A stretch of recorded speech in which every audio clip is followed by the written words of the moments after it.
Welcome to the class. आज हम देखने वाले हैं कंप्यूटर साइंस सब्जेक्ट और आज का चैप्टर है using Excel as a database. ये है एक्टिविटी सेशन नंबर 9। हम लोगों ने प्रीवियस सेशन में एक्सेल के बारे में इतने सारे कुछ पढ़े थे। प्रीवियस चैप्टर में क्या पढ़े थे? We have seen how formulas and function work in Excel, हैं क्या नहीं? Yes, we saw about formulas and functions और उसका भी एक्टिविटी किए थे। काम पे we had created a student mark list, वहां से total किए थे, product किए थे, all that we included in the activity, है ना? So what did we do in this chapter?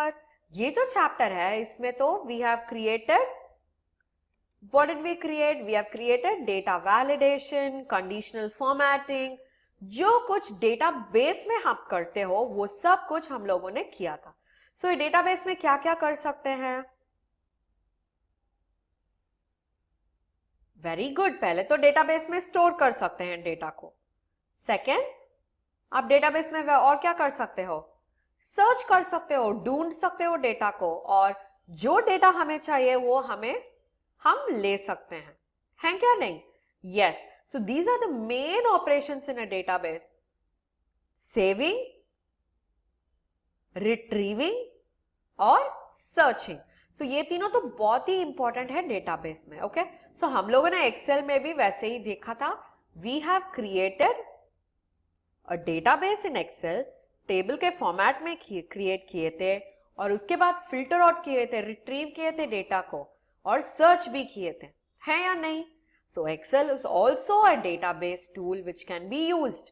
और उसके बाद ये भी देखे थे कि कैसे वैलिड डेटा एंटर करना है। वैलिडेशन का मतलब है जो only needed data, necessary data कैसे एंटर कर सकते हैं। वो भी हम लोगों ने देखा था। और प्रीवियस सेशन में हम लोगों ने कंडीशनल फॉर्मेटिंग के बारे में देखा था, कैसे एक फॉर्मेटिंग कर सकते हैं। फॉर्मेटिंग में क्या क्या देखे थे? We saw how can you differentiate cells using colours, bar graphs के हिसाब से कैसे उसको देखते हैं, वो सब कुछ हम लोगों ने देखा था, है ना?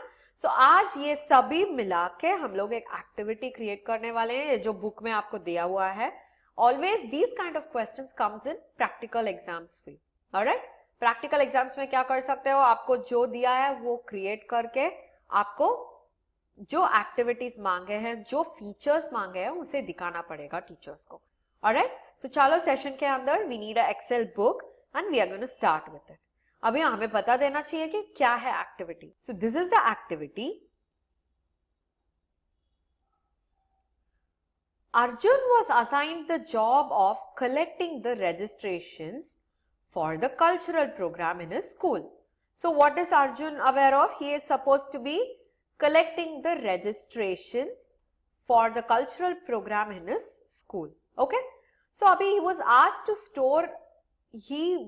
asked to store the list in separate sheets for separate programs. So क्या करना पड़ेगा उसे? He has to store the list. जो registration list ले रहा है वो सब कुछ कहाँ पे रखना पड़ेगा उसे?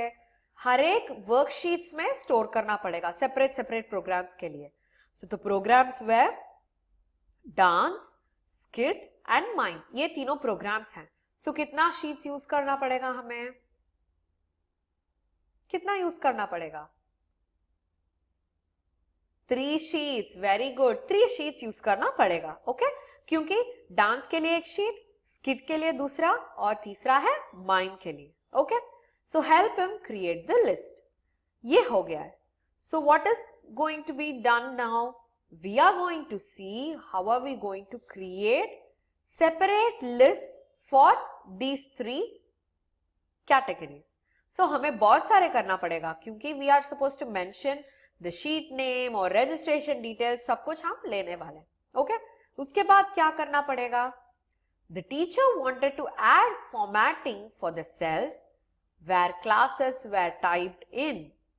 Okay, the classes should have different colours for representing them. हर एक क्लास के लिए डिफरेंट कलर्स रिप्रेजेंट करना चाहिए और the teacher wanted specific cell formatting. Okay, हर एक क्लास के लिए हर एक कलर चाहिए था उन्हें। Okay, and class 10 students should not be allowed to participate. Okay, so हमें तो पता है we are going to create data, और डेटा क्रिएट करने के बाद हमें कंडीशनल फॉर्मेटिंग यूज करना है, क्योंकि the classes should have different colours for representing. So conditional formatting use करना है. उसके बाद class 10 students should not be allowed to participate. ये क्या कर सकते हैं? We have to use data validation. समझ में आया आपको? सो चलो, first thing we are gonna create dance, skit and mime का 3 डिफरेंट शीट्स रजिस्ट्रेशंस के साथ. उसके बाद हमें कंडीशनल फॉर्मेटिंग और डेटा वैलिडेशन अप्लाई करना है. सो चलो, we'll do that right now. Okay, तो हियर वी गो. हमारा एक्सेल जो है this is ready right now. So हमें 3 शीट्स बनाना पड़ेगा. ओके, फर्स्ट शीट्स के नाम कैसे बदलना है? डांस. सेकेंड शीट क्या होता है? You are suppose to name it as skit. और थर्ड शीट होता है माइम. ओके, सो अभी डांस में भी आपको क्या करना पड़ेगा? नेम. कौन सा करना पड़ेगा? नेम और क्लास. और स्किट में भी नेम और क्लास. सो यहां पे टाइप करो name class.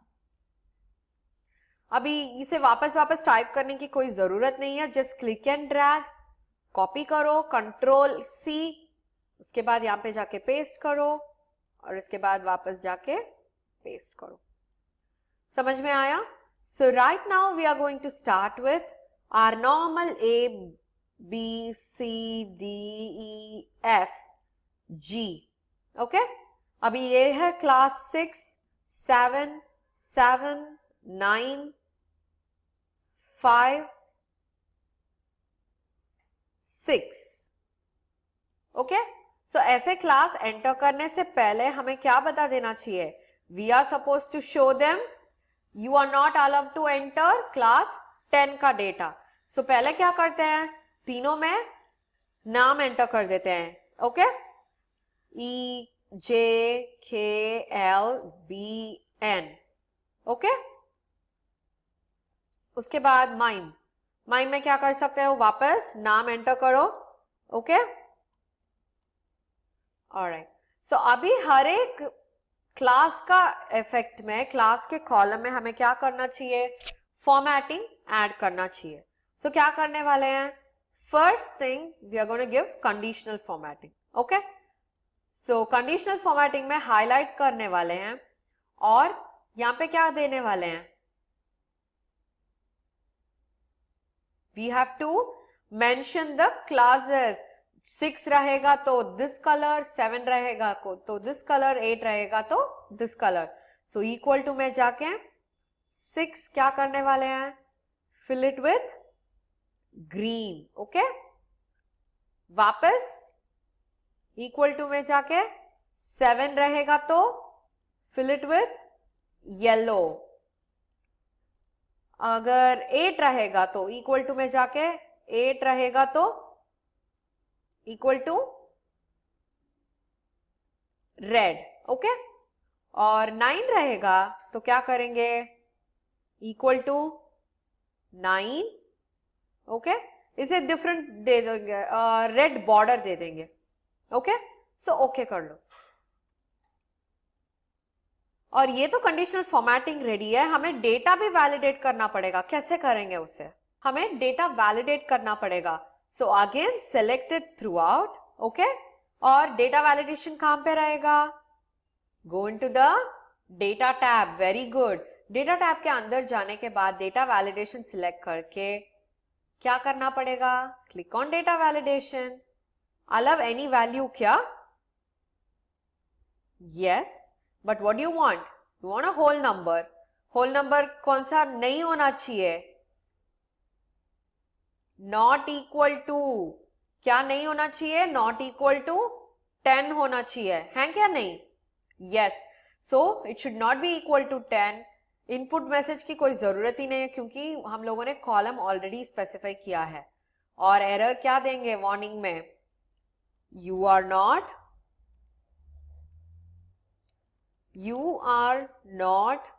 allowed to participate. Okay, अभी ओके क्लिक कर देंगे. वापस स्किट और माइम के लिए भी यही करना पड़ेगा. How can you do it? कुछ नहीं, सिर्फ कॉपी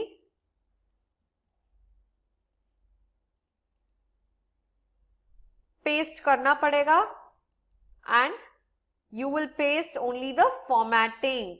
देखो यहाँ पे there are different things. Paste तो डेटा को पेस्ट कर सकते हो, वैल्यू को पेस्ट कर सकते हो, सिर्फ फॉर्मूलाज को पेस्ट कर सकते हो, ट्रांसपोज कर सकते हो. मुझे तो सिर्फ फॉर्मेटिंग चाहिए.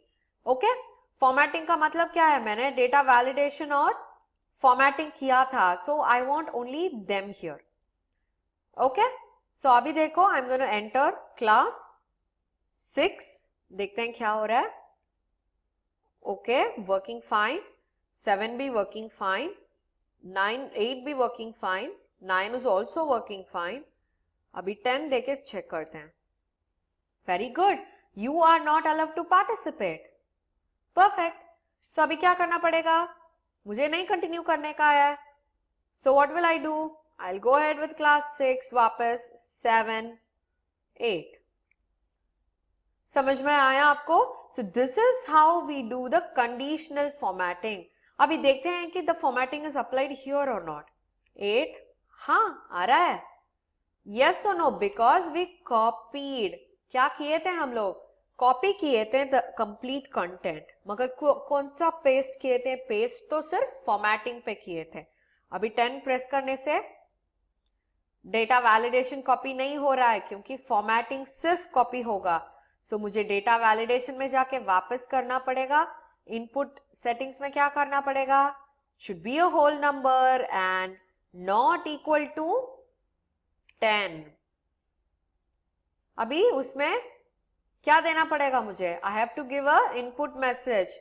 Error alert. एरर अलर्ट क्या होना चाहिए? You are not allowed to participate.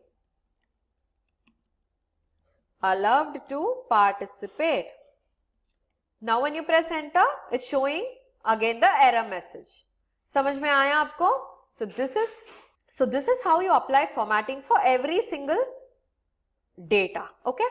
So हमें ये भी पता है, हम लोगों ने formatting को copy करके paste किया था, data validation को नहीं किया था. So data validation has to be done separately for sheets. समझ में आया? So this is how you will do the activity and show it to your teacher so that when the teacher enters data, आपको empty class देना चाहिए क्योंकि जब कभी आप टीचर एंटर करती है ऑटोमेटिकली कलर्स आ जाएगा. समझ में आया? So what did we see today? We have learned how to do an activity using conditional formatting and data validation. So यहाँ से this chapter is coming to an end. Please make it thorough. आप जैसे practice करोगे वैसे ही आपको याद आएगा ये सभी options. Okay, so please make sure that you practice at home. Meet you in the next session. Bye bye.